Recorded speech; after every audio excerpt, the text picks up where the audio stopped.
actions, and the next thing I want to do is I want to be able to get the profile by ID. Okay, so we're gonna just copy get profiles,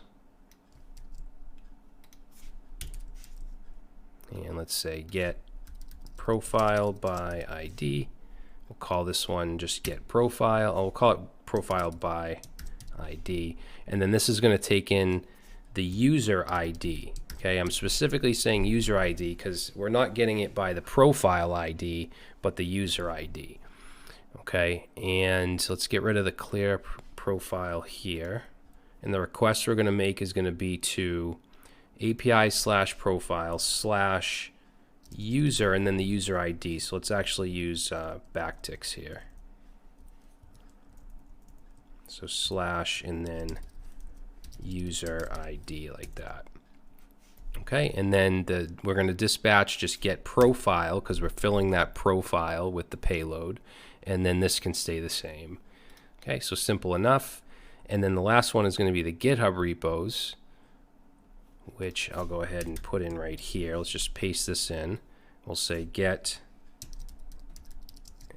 GitHub repos, and we'll call this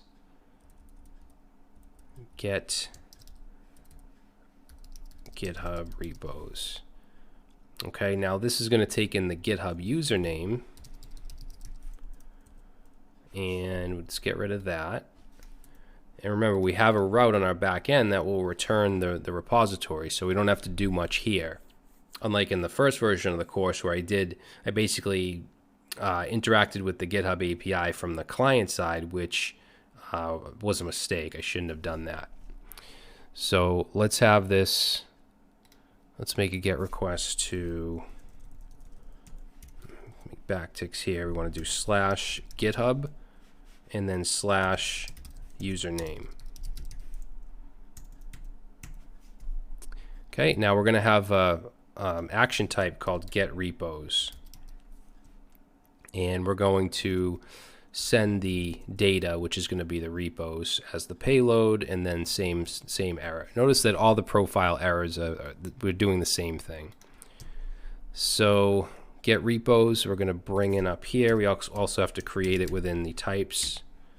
So let's say get repos, and then let's go back into types, and let's put this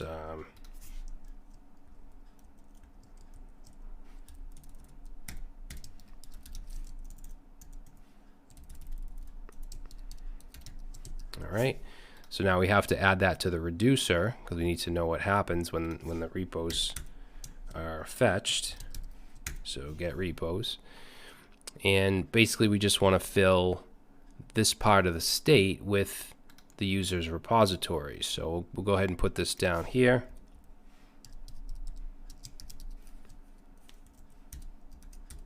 So we're going to return state, and then let's fill repos with the payload. Okay, and then loading should be false.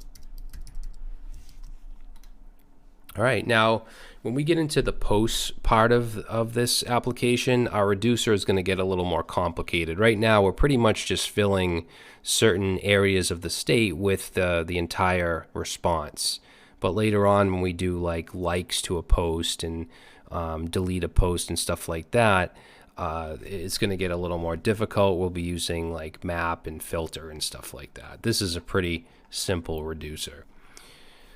So that should be it as far as our actions and as far as our reducer. So now we can just kind of focus on our components, okay, and bringing in those actions. So I'm actually going to close all that stuff up. And in the next video, we'll go ahead and we'll start on the profiles component, which is going to have a profile item component within it, which will be each individual profile item.